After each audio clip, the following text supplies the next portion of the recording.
Salut à tous. Aujourd'hui, dans cette vidéo, je vous montre une des pépites de Google sortie il y a environ un mois qui s'appelle Mixboard.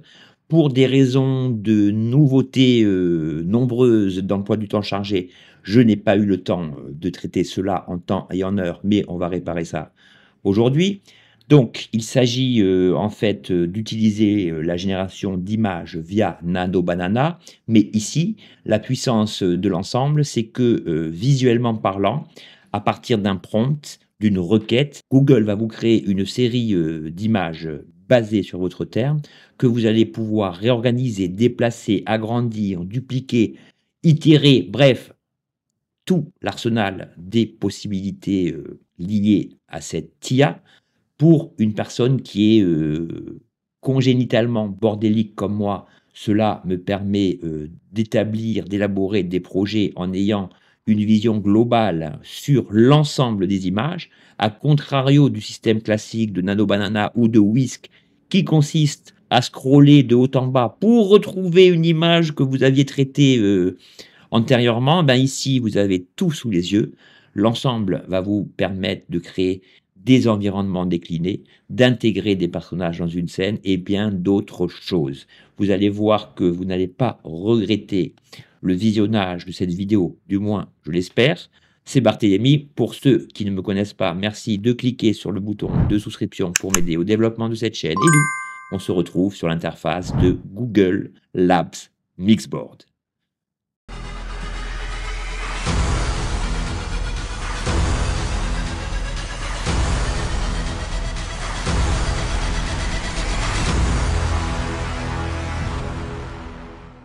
La première chose à faire pour accéder à ça, c'est, d'accéder, à l'interface de Google Apps ou sinon je vous ai mis le lien en description. La deuxième obligation, cette IA étant en version bêta, elle n'est disponible que dans certaines régions et plus particulièrement aux États-Unis. Donc ça, la fin justifiant les moyens, dotez-vous d'un bon VPN et vous aurez donc accès à, Google Mixboard. Bon, ensuite, vous descendez et vous allez le trouver ici. Donc, vous cliquez sur Try it now et cela vous amènera à cette interface. Alors, pour être tout à fait précis, donc là, c'est pas affiché parce que je suis en VPN, mais normalement, vous avez un bandeau mauve tout en haut qui vous conseille, si vous n'avez pas de VPN, d'aller vous connecter avec Discord. Bon, j'ai essayé, hein, je n'y suis pas parvenu, donc si vous y réussissez, vous me le direz. Moi, je n'ai pas réussi. Et ensuite, il vous suffit de cliquer sur Get Started. À partir d'ici, eh bien, donc, vous pensez déjà bien que j'ai réalisé de nombreux tests avant de procéder à cette vidéo. Vous cliquez sur Nouveau projet et ici, sur la base d'un prompt précis, vous demandez sur quoi en fait sera basé votre dashboard. La première chose que je lui ai demandé, ce sont des visions réalistes de bâtiments industriels. Donc le propre d'un moonboard dans la vraie vie, comme je vous l'ai dit, c'est des grands panneaux sur lesquels vous poinçonnez vos idées, ça peut être des images, des post-it, etc. Et l'ensemble étant boosté par la génération d'images made in Nano Banana, eh bien cela va vous permettre d'organiser de manière très visuelle les différents éléments destinés à l'élaboration d'un projet complexe. Donc voilà comment ça fonctionne. Vous pouvez zoomer, dézoomer. Donc là, la largeur de l'écran, si j'ose dire, est simplement limitée au nombre d'images qui sont elles-mêmes basées sur les limites de votre imagination, si vous voulez. Donc vous pouvez, moi je fais ça avec le pad du Mac, mais vous pouvez agrandir votre écran comme vous voulez, en maintenant la barre d'espace et le clic de votre souris ou de votre pad, vous pouvez bouger comme ceci et pour chaque image, et c'est là que c'est vraiment bien, vous cliquez dessus et sur les poignées de redimensionnement, vous redimensionnez n'importe quelle image de la manière souhaitée.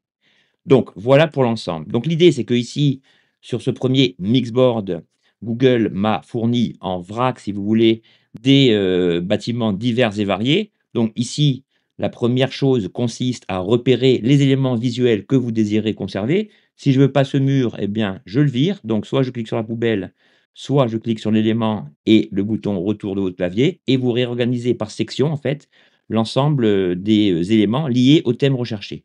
Et ensuite, et c'est là que ça devient intéressant, Mixboard reprend les fonctions classiques de Nano Banana. Donc, ici, sur cette photo d'origine que je vous agrandis, Voilà l'image d'origine que, Google m'a générée et ensuite, vous le voyez, une fois qu'un élément est sélectionné, sur la barre d'invite du bas, vous avez «What do you want to change?» Que voulez-vous changer? Et ici, vous précisez de la manière la plus précise possible, comme d'habitude, les itérations, modifications, que vous voulez apporter à l'ensemble. Donc là, je lui ai demandé: «Je veux le même plan de ce bâtiment, mais en pleine saison automnale avec un parterre de feuilles». Alors regardez ce qui se passe si j'agrandis l'ensemble, j'ai bien mon bâtiment avec mon parterre de feuilles. Donc là, que vous soyez, architecte, décorateur d'intérieur, que vous êtes concepteur de monde, quel qu'il soit, futuriste pour un projet, animé et cetera, bah, là, c'est parfait parce que de visu, vous avez tous les plans qui vont servir à décliner en fait l'environnement sous plusieurs angles, sous plusieurs saisons, dans lequel, a posteriori, vous pourrez placer vos personnages. Donc ici, j'ai demandé exactement le même plan à partir de cette photo, vue de haut et voilà donc ce que, Mixboard via Google Nano Banana m'a, fourni. Donc comme je vous l'ai dit en intro, moi qui suis bordélique, le fait de pouvoir organiser mes différents blocs d'images côte à côte et d'avoir une vision quasiment périphérique sur l'ensemble m'aide beaucoup pour voir quel plan je vais conserver, quel plan je vais, modifier, décliner et ça, c'est vraiment un quelque chose de très important. Donc voilà, par exemple, là, je réduis l'ensemble, j'isole les 3 blocs ici et je peux continuer sur les 3 blocs de là, par exemple. Donc ici, je lui ai demandé une déclinaison sous 3 angles différents et ici, il m'a bien créé une déclinaison sous 3 angles différents. Alors ensuite, si vous voulez conserver un de ces angles et bien, vous, téléchargez la photo et vous faites un recadrage, un cut et cetera. Vous remarquez qu'une fois l'élément sélectionné, vous avez plusieurs possibilités. Si je clique comme ceci, cela va me régénérer l'image. Donc on va le faire ensemble. Donc là, je vais avoir des déclinaisons des 4 plans au niveau de l'angle de ces images. Donc ce que je veux vous dire par là, c'est que je vous conseille toujours avant de décliner une image, d'en créer un double. Comme ça, vous êtes toujours sûr en fait de conserver l'image originale. Et là, vous voyez que il me suffit de placer ça là et j'ai encore d'autres angles avec une lumière qui est un petit peu différente.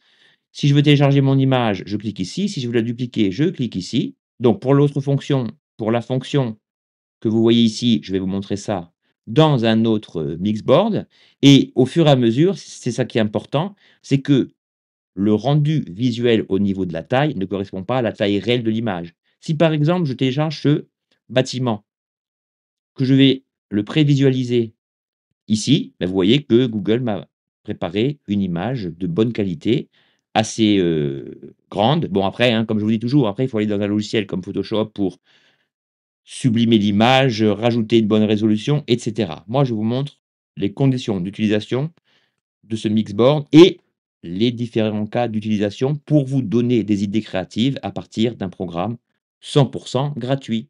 Alors le deuxième test auquel j'ai procédé, je lui ai demandé de me créer des plans liés à des lieux emblématiques de New York, année 1983 pour peaufiner les derniers détails, d'un court-métrage, d'un clip plutôt que je suis en train de corriger et je lui ai demandé: «Intègre également des personnages typiques de cette année, des Smurfers, des Queen Disco et cetera». Le tout dans un style animé 90s. Donc je vous montre le résultat.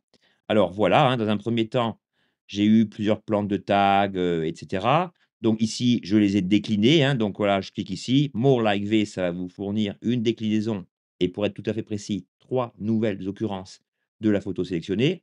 Vous voyez que la génération des plans va très vite en fait, hein. Alors après, vous pouvez lui donner également, des spécifications relatives à la taille. Ça, je vais vous expliquer le petit problème que j'ai rencontré. Donc voilà la déclinaison pardon, des plans. Bon, certains parfois sont assez proches.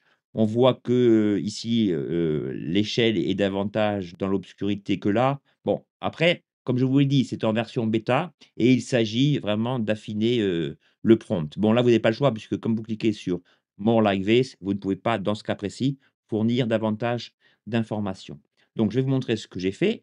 Donc, à partir de ce plan, je lui ai dit que je voulais un format horizontal. Donc ici, le défaut, c'est que dans sa version bêta, Google s'adapte, mais il vous fournit en fait une version qui est horizontale avec une sorte d'effet cinémascope. Donc là, on pourrait lui demander: «Même image au format horizontal sans les bandes noires». On va voir s'il répond à ma requête. Ça m'étonnerait, hein, mais on essaye en direct, ici, il faut vraiment, procéder à plusieurs essais, mais comme je vous dis, hein, c'est rapide, c'est gratuit, c'est pratique. Voilà, donc vous voyez, là, ça ne marche pas encore. Donc là, vous téléchargez votre image, vous la recadrez. Pour l'instant, c'est la seule solution que j'ai personnellement trouvée pour pouvoir recadrer un format initial. C'est pour ça que dans le prompt initial vous servant à créer l'ensemble de vos images, choisissez toujours de préciser, le format souhaité. Il ne va pas toutes vous les, créer dans le même format, mais pour avoir procédé à plusieurs tests, vous allez quand même avoir une dominante d'images, créées par rapport au format spécifié, si vous voulez. Alors ensuite, ce à quoi j'ai procédé, c'est au niveau de l'intégration d'un personnage récurrent de mon court métrage. Alors voilà, j'ai pris ce plan d'un bar avec un jukebox que vous voyez ici. Je lui ai demandé dans un second temps de me rajouter au fond un personnage, afro-américain habillé comme un cuisinier. Donc la première chose qu'il a effectuée, c'est effectivement de me créer le cuisinier. Donc j'ai dû jeter l'image, entre-temps. Puis, chose à laquelle j'ai procédé, ici, vous voyez, vous avez 3 boutons. Donc le premier, c'est simplement pour sélectionner le bloc, ça a pas grande importance. Ici, le bouton texte. Alors le bouton texte, il est intéressant aussi parce que vous pouvez, par exemple, cataloguer, c'est-à-dire, isoler une partie de bloc en disant, «Partie à conserver» et une partie d'autres blocs où vous cliquez sur le texte, par exemple et là, voilà votre texte, donc vous le bougez exactement comme vous voulez. Donc là, on va mettre par exemple: «Plan à retravailler» et ainsi, vous constituez vraiment un vrai moodboard avec les indications que pour un collègue et cetera et voyez donc l'aspect pratique des choses. Mais moi, ce que je voulais vous dire, c'est que ici, en cliquant sur «Upload files», vous importez les fichiers souhaités. Donc pour cet exemple, je lui ai fourni, l'image, d'un des personnages récurrents du clip. Donc voilà, je l'avais déjà importée, elle est ici et à partir de là, supposons que je veux intégrer ce jeune homme dans la photo, précédente, celle avec les tags. Alors voilà comment il faut procéder. Le type, c'est que si vous voulez que votre image soit conservée au mode horizontal, c'est un peu couillon comme technique, mais je m'en suis aperçu, en la testant. Il faut d'abord sélectionner l'image dont vous voulez conserver le format, puis avec le bouton contrôle de votre clavier ou simplement si les images sont côte à côte comme ceci, vous pouvez aussi procéder à une sélection lasso, c'est-à-dire que vous partez à partir du clic gauche d'une zone vide et vous entourez les 2 images que vous voulez. Donc celle-ci, je la veux pas, je veux celle-ci et celle-là. Voilà et dès que je vais lâcher mon clic gauche, regardez bien dans l'invite de commande, les 2 images vont intervenir. Mais moi, je veux que celle-ci figure en premier. Donc vous procédez comme ceci et ici, inclure le garçon dos contre le mur. On va voir si ça fonctionne et ça, c'est hyper pratique parce que bon, certes, vous pouvez le faire avec, Google Banana, avec Whisk dont j'ai fait une vidéo et qui est un super outil dont je vous mets le lien ici et normalement, de manière très rapide, je devrais obtenir mes images. Alors parfois, elles se planquent un petit peu. Le problème, c'est que Google les génère en un format très petit et parfois il faut les rechercher. Donc après, rien ne vous empêche de faire le ménage dans vos images. C'est-à-dire qu'ici, c'est pas la peine de garder 3 doublons, en fait, du même mur, même si vous avez procédé à des modifications. Donc le tout, c'est vraiment, comme je vous dis sur la vignette de cette vidéo, un méga organiseur et plus vous êtes organisé et plus vous y verrez clair. Donc là, je ne trouve pas l'image qu'il m'a générée. Bah, c'est pas grave, on va recommencer. Vous voyez, pendant que je vous parle de ces erreurs, il est bien spécifié en bas. Mixboard fait des erreurs, donc double checker en fait. Donc ici, où est ce satané plan? J'en sais rien. Alors comme je vous le dis, parfois, mystérieusement, Google, ne répond pas. Je vous ai dit que c'est une version bêta et c'est vrai que parfois j'ai un petit peu galéré et pourtant j'ai procédé exactement de la même manière pour intégrer ce petit garçon dans le plan que vous voyez ici, donc le plan du bar, avec le cuisinier en plus et vous voyez que l'ensemble a bien été, traité. J'ai d'ailleurs créé plusieurs déclinaisons. Alors ici, vous voyez par exemple que le cuisinier regarde à la caméra en train de sourire et sur un autre plan, ce dernier a un aspect plus neutre au niveau du visage. Comme vous le voyez ici, voilà. Donc vous pouvez vraiment créer, le nombre de déclinaisons souhaitées. Ensuite, pour être tout à fait transparent, j'ai essayé de procéder à la même chose avec, ce personnage, mais je voulais l'inclure également dans la scène, mais il a refusé. Donc vous essaierez, hein, je vous dis, moi je vous dis toujours le fruit de mes essais réussis et le fruit de mes essais manqués. Je vous montre une méthode. Au début, j'avais intégré le garçon, mais ayant choisi préalablement le format vertical, eh bien Google a choisi de me l'intégrer, mais au format vertical, ce qui n'était pas bon. Et donc voilà, pour, cette deuxième possibilité. Je vérifie. Ah ben voilà, vous voyez, ça y est, finalement, il me l'avait bien intégré dans un coin du mixboard, mais planqué tout en bas et en petit. Je suis rassuré parce que vous allez vous dire, Barthélémy est en train de nous faire du pipeau, mais voilà, il est bien intégré contre le mur, tel que nous l'avons demandé. Donc voilà pour le deuxième cas de figure. Pour le troisième cas de figure, vous savez que ceux qui me connaissent un petit peu sur cette chaîne, vous savez que je suis fan de fantastique, de science-fiction. Et bien là, au niveau du prompt, je lui ai simplement demandé: «Crée-moi un bestiaire des créatures fantastiques les plus connues dans un style pictural du XVIIIe siècle». Donc là, voilà ce que Google m'a généré.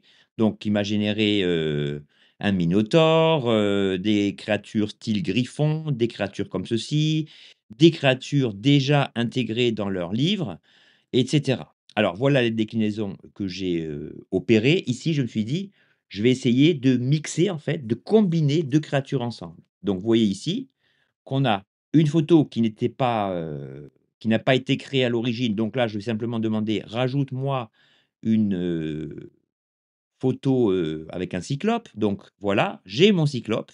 Je lui ai demandé, en fait, de combiner cette photo avec la photo du minotaure qu'il avait créé originellement. Bah, regardez le résultat comme il est bien fait.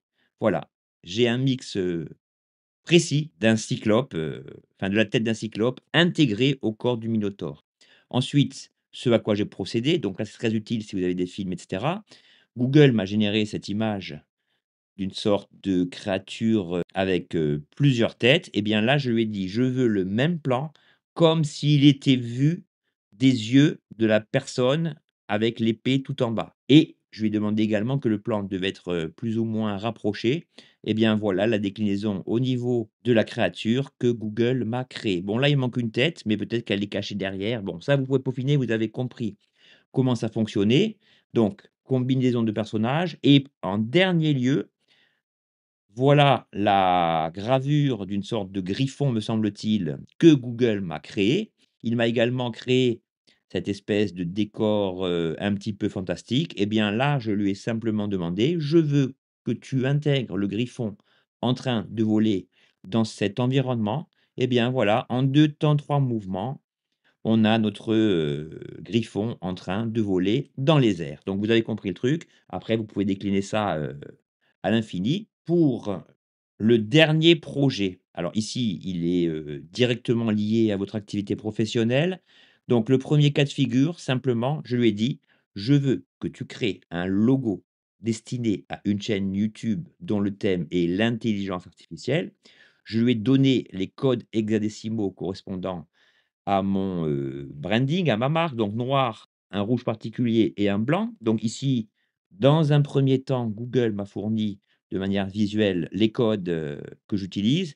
Bon, le noir, c'est toujours 6 fois 0, le blanc, c'est toujours 6 fois F et là, c'est le rouge que j'utilise. Et ici, comme vous le voyez, Google m'a fourni une déclinaison de logo, soit écrit, soit, sous forme de symbole. Alors, la première chose que j'ai demandé, vous voyez qu'ici, il m'a créé ce logo. Donc parmi les logos choisis, celui qui a éveillé mon intérêt, c'est celui-ci. Malheureusement, Google étant américain, eh bien, moi, j'aurais voulu avoir IA et pas AI. Donc là, je lui ai demandé: «Je veux que tu m'inverses l'ordre des lettres, le I à gauche et le A à droite». Alors il a eu un peu de mal. Donc voilà le résultat de mes tests. Donc d'abord, il m'a créé celui-ci. Ensuite, il m'a créé celui-là en rajoutant une lettre. Donc là, simplement, à partir de ce deuxième effet infructueux, si vous voulez, Je lui ai demandé: «Non, enlève le i sur la droite» et voilà ce qu'il m'a, donné. Après j'ai pas fait gaffe, mais si j'avais voulu, par exemple, l'accent de ce i, bah, je lui aurais demandé, en combinant les images, de remplacer cet accent par l'accent que vous voyez ici. Donc ça, c'est très intéressant si vous voulez une charte graphique et après je lui ai dit: «Décline le logo sur un mug». Donc il a bien décliné le logo sur un mug. Malheureusement, il m'a créé un mug par défaut qui était blanc. Donc j'ai choisi cette image. Je suis allé dans l'invite de commande et je lui ai demandé la même photo, mais avec un mug noir. Et bien voilà. Alors ici, Google s'avérant un peu capricieux, il a exécuté ce que je lui ai demandé, mais il m'a créé un texte gris. Deuxième itération, je lui ai demandé même photo avec un texte blanc et en fait, au bout du troisième essai, j'ai obtenu ce que je voulais et donc vous avez compris la suite. À partir de ce logo, je lui ai demandé: «Décline-le-moi sur un t-shirt», chose à laquelle il a procédé sans sourciller. Ensuite, à partir de cette image, je lui ai dit: «Itération, décline». Alors décline, c'est un terme qui marche très bien si vous utilisez Mixboard. Décline ce t-shirt sur un homme de 30 ans, dans un environnement industriel. Voilà ce qu'il m'a fait et ensuite je lui ai dit: «Décline ce logo», donc toujours à partir de cette image, sur une jeune femme blonde de 30 ans dans un environnement champêtre, golden hour et ben voilà, j'ai la déclinaison. Donc je sais pas si vous imaginez, hein, en termes de gain de temps et surtout cette espèce de spatialisation, d'organisation des éléments sur un même espace, comme les choses apparaissent beaucoup plus nettes. Parce que dans Whisk, dans Nano Banana, avec le système du scrolling, vous êtes toujours obligé de remonter tout en haut pour trouver votre image d'origine ou la retélécharger, c'est le bordel. Là, vous avez tout sous les yeux et vous pouvez procéder exactement de la même chose. Ensuite, je lui ai dit: «Décline-moi ça sous forme de carte de visite». Bon, là, je lui ai pas précisé le nom, j'aurais pu le faire, hein. Donc par défaut, Google me crée toujours des cartes de visite au nom de John Smith. Après, vous pouvez tout à fait lui demander, le format, souhaité de la carte de visite, le texte, devant figurer sur la carte de visite et je lui ai demandé: «Crée-moi, 2 types de bandeaux web». Donc là, il m'a fait une déclinaison fond noir sur fond blanc et vice versa et j'ai mes 2 bandeaux web. Là, j'aurais pu lui dire: «Enlève le texte». Donc là, si je veux enlever le texte, retire le texte, je vais quand même lui préciser, sauf celui du logo. J'appuie sur entrée et normalement, je devrais avoir mes bandeaux vierges, dénués de toute référence de texte. Voilà, c'est fait. Donc vous comprenez que pour ces raisons, je tenais aujourd'hui à vous faire part de mes diverses expérimentations, lié à ce Google Mixboard qui personnellement m'enchante. Puis ensuite, une fois que vous avez tout, bah, vous virez tout ça parce que ça ne vous sert plus, peut-être conserver cela. Vous pouvez lui demander, de décliner ça sous forme de charte graphique détaillée à partir des éléments restants en enlevant tout ça. Et donc voilà pour ces 4 cas de figure variés, mais reposant tous sur la puissance de Nano Banana. Voilà les amis, donc vous avez vu, parmi les quelques exemples que j'ai traités, aujourd'hui et qu'on a vu ensemble que, ce Google Moodboard pouvait créer de nombreux services. Il sert de manière globale à faciliter le processus de création en établissant un système comparatif entre une image de base et différentes déclinaisons ou itérations liées à celle-ci. Elle vous permet donc, d'obtenir une visualisation très précise de ce que sera votre projet et à ce titre, eh bien, c'est encore, une IA, dont il sera sans doute, impossible de se passer à partir du moment où vous l'aurez testé. J'espère que cette vidéo, en tout cas, vous aura été utile. Dites-moi comme d'habitude ce que vous pensez en commentaire et pour ma part, je vous souhaite d'excellents tests et un excellent week-end à tous. Ciao.